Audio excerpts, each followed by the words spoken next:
Good evening, welcome to the Italian Cultural Institute. Benvenuti all'Istituto Italiano di Cultura. Tonight we have a very conversation on fashion. Some of you may remember one of the first activities held in these spaces in 2023, even before our official opening, was an exhibition on Italian women fashion. So we return to our origins, and we return with a dear guest of ours. We're very honored to have with us tonight Stefania Giacomini. Thank you. Stefania Giacomini is a very well-known Italian journalist. Italian fans here may, of course, they have seen her on the news RAI and the regional offices in Rome. Stefania is an expert of all cultural activities held in Rome in the last 30 years. Yeah. We say that 40. We say. So covering on TV events on culture in general, literature, arts, but mainly fashion. Yes, mainly fashion. Stefania Giacomini is also a celebrated writer. She will also tell us about her novels. And teacher at the university. So many experiences and activities that you will share with us. Thank you for accepting our invitation tonight. But for the first time, I have to say in my career, we present our guest, but our guest will present herself with a wonderful video on your activity that we have. Can we see it together? Yeah, of course. This is the work of Stefania Giacomini.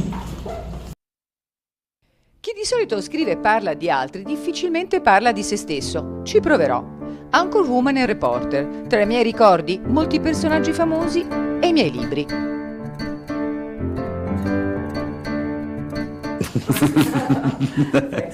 Grazie mille. Interviste a grandi star dello spettacolo, cinema, moda, cultura e personaggi politici. In diretta, Stefania Giacomini. Dirette e reportage, i mondi lontani e altri poco conosciuti, l'Australia, il Montenegro. Il glamour della moda e l'impegno sociale, due lati di una stessa medaglia. Non vogliamo essere né assi da stiro, né avere dei seni che sembrano quelli del bullying. Cerchiamo di essere normali, siamo più belle. Racconti per immagini e parole, la mia vita professionale e poi la passione per il giornalismo nell'insegnamento alla sapienza in moda e mass media. I miei 2 libri di divulgazione presentati in maniera spettacolare. Presentazione del nuovo libro di Stefania Giacomini. Per la scoperta del set, libro su dietro le quinte di film famosi, ho creato un backstage a cielo aperto nell'infeo del Museo di Villa Giulia a Roma. Costumi, locandine, postazioni da trucco, attori in erba del Centro Sperimentale di Cinematografia, tutti insieme, e si è creata l'atmosfera. Evento in calendario della settimana promozionale del Ministero della Cultura. La prima opera, poi, Il successo vien con l'abito, reportage scritto sulla storia della moda italiana per l'uomo della strada, varie presentazioni spettacolari, all'Hotel de Russie con VIP, amici e tante modelle. Lo stesso libro tradotto in inglese, addirittura presentato nei musei capitolini. E poi in futuro tanti progetti in pentola. Quello che non mi manca è la passione e la spinta di muovermi e di spaziare. Grazie per essere stati con noi e buon pomeriggio. I would like to thank Stefano and of course Marzia and Ciccio. And I have to thank all of you, because somebody's coming from Orlando, somebody from Palm Beach, somebody, so thanks a lot for everybody that are coming. My conversation will be focused, of course, of the Roman street of fashion. I'm asking just a question: what does fashion mean for people? Coco Chanel, for example, said, fashion is a faithful mirror of the times and society. La moda è specchio fedele della società e diventa dunque costume. Then, even Miuccia Prada, another big lady of the fashion, often says, fashion is not concerning only dress, but any kind of changing. La moda non riguarda soltanto gli abiti, ma ogni genere di cambiamento. Quindi, in un certo senso, tutti questi, diciamo, statement ed espressioni sono quelle proprio che indicano un parallelismo tra la società e quello che la moda esprime con gli abiti. E dunque il mio video, il secondo video, parlerà di questo parallelismo. Officially, Italian fashion hadn't been born yet when Linda Christian, to say I do to Tyrone Power in Santa Francesca Romana, chose a sumptuous wedding gown from the Roman designers, the Fontana sisters. It was the year 1949, and already in the capital there had flourished many other tailors and designers. A date and a place signaled the birth of Italian fashion, the 22nd of July 1952, in the White Room of Palazzo Pitti in Florence. Organized by the Count Giorgini, it was the first official fashion show presentation, first edition of the Pitti Men's Fashion Shows, where the designers Litrico and Brioni were present. In the year 1956, Capucci was acclaimed by the international press. For the Beatles, the delirium of the youth, and with life on Via Veneto, where the paparazzi or photographers were hunting the stars. Designers began to impose their style. The imperial style of Gattinoni was born with the clothes worn by Audrey Hepburn in the film War and Peace. In 1962, Valentino was first consecrated by the international press at Palazzo Pitti. It was the moment of the young Sarli, already impatient with geometric design. Striving to conquer Rome also was under log after his experience in Paris. The image of the impetuous Khrushchev, who at the United Nations beat his shoe on his desk, was seen round the world.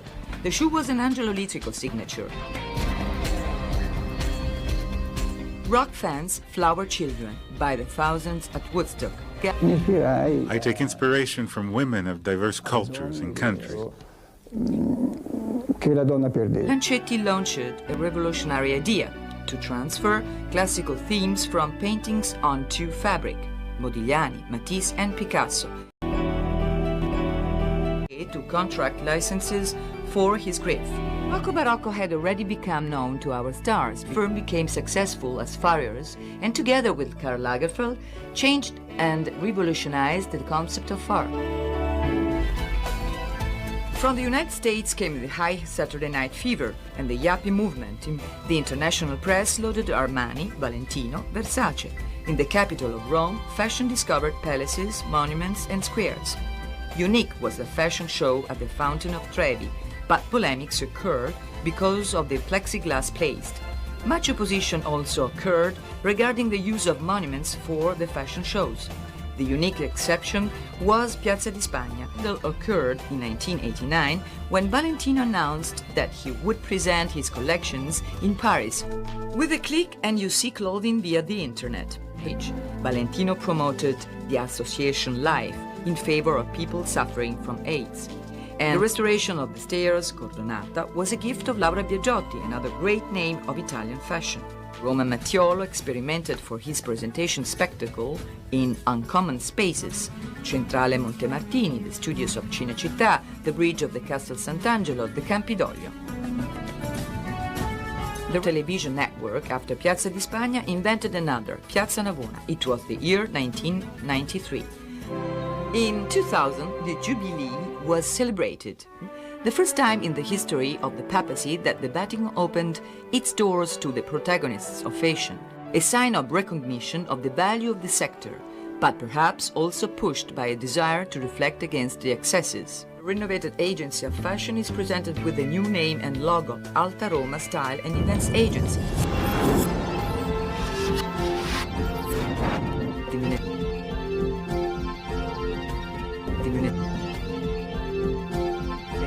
So then, goodbye to Rome.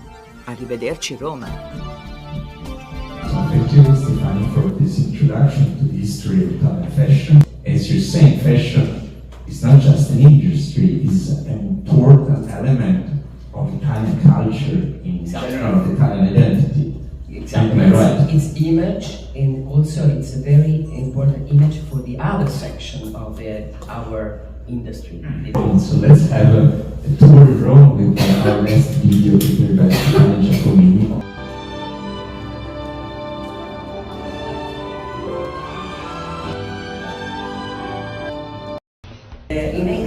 1986 for 6 years, till 1992. It was a format, then it was inherited by Canale 5, a private channel, and on account of the big costs of this event, it was all over, it was on air all over the world, on account of this, the cost was stopped. But thanks to this event, and thanks to the use of Piazza di Spagna, Rome was completely promoted all over, and the tourism was very, very improved in the city. This one is Cielo that I told you. This was the first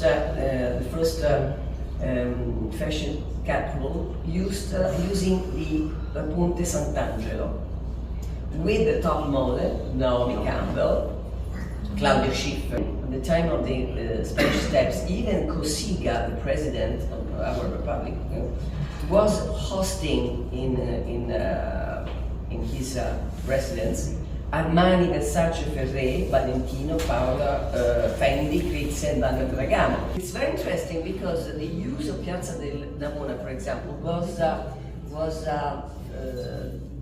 the structure was done by Paolo Portoghesi. In 1994, he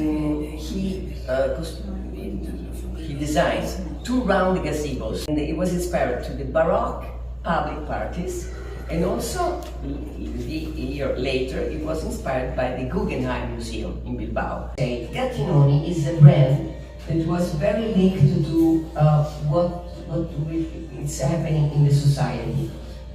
For example, one collection was devoted to the crisis of fashion, one to the planet environment danger, one to Viagra, one to some years ago, the war between Israel and Palestine. So Luigi Borbone is a new designer that is using, of course, l'auditorium, and Renato Balestra, also the auditorium used for this fashion show.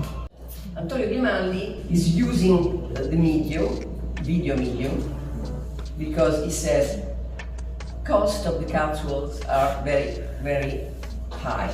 My clients are from Arabian countries. They prefer to see the video before ordering, and then I go to these places to having tailor-made dress. No? There is also this tendency. In fact, so many fashion capsules, even Milano, they are shown in streaming for let all over the world to see the fashion capsules. It's my novel about this. What is the role of new media, social media, influencer? What's happening right now? Well, as far as my opinion and my experience, like a journalist, I have to say that the influencers right now are very powerful, because it depends by the follower. Why? Because it's so, the fashion system in a certain sense has changed. It's a marketing. Most of these labels are part of holding. So it's a financial system that has to be worked. They want to sell accessories. There are so many young people that don't want to follow this. And they want to follow the system of reuse concept. The fast fashion system is one of the best causes and the worst cause of pollution. On the other hand, now so many young people decided to do and to devote their career to handcraft. For example, as I told you, Bulgari Hotel has been restored recently. They used for the restoration all the best handcraft reality. Is forma still trendy or not? Well, it is, because if you have to go to the parliament, you have to be in the formal way. Well, recently, I don't want to say anything about it, but recently we have seen that probably one prime minister didn't wear the right formal suit, and it was somebody was in the United States was saying, "Hey, listen, don't you have the right suit to present here?" I mean, was that walking, but in a certain sense, dress is also a way of communication. It's an instant communication. The first book, The Dress Brings Success, they say that the first 15-20 minutes of your formal meeting is devoted to, from your eyes, you look how you are dressed. We are in Miami, but as you said, there were at least two very influential Italian designers who lived for years in Miami, and they are Versace. I never met Versace, but because when I was following a high fashion week in Rome, my editor-in-chief said, "Hey, listen, Versace has been killed." I said, "No, you have to collect all the impression by the other colleagues." So I was completely shocked about this because I wanted to know him and it wasn't in time. As far as Balestra, I say that Balestra, probably most of the market was much more in USA than in Italy, and his style was completely glamour. The style of his house, in big apartment in Rome is completely different. It's inspired from Rome, from Baroque Rome. I mean, even the influence of the light of Miami has been influenced Balestra to his apartment here. And the blue of the ocean, of course. I saw in Italy a lot of, dressy occasion where women were wearing just sneakers with, paillette trousers and jackets. So exactly. Formal dresses have been introduced even in the formal event, but I have to say that the formal dresses is important in some institution, even for respecting this institution. For example, speaking about the TV anchor woman, in the past, the jacket was completely compulsory in a certain sense because we are going into the houses of everybody. Now, the shirt is now accepted. There are so many anchor women of channel 1, 2, 3 because much more easy probably. For me, it's much more important to save our style. We are known all over for our style. Thank you for a great presentation. So, my question to you, Stefania, what is the future of fashion as we know it, as you know it? As I told you, for now it's a transition period. The point is the quality, because the quality has to be recuperated, I think. And the real cotton, the real linen, the real wool, it's the future, I think. It's better to use and to reuse maybe the jacket of your grandmother. Instead, now is a new trend, for example. Your style is unique. You have to choose your style and to keep on with your style. How? With the quality. Armani said that. In fact, Armani is using quality. I just wanted to thank Stefania.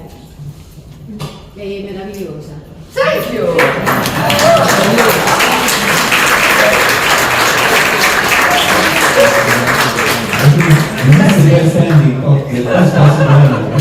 Thank you so much, Stefania.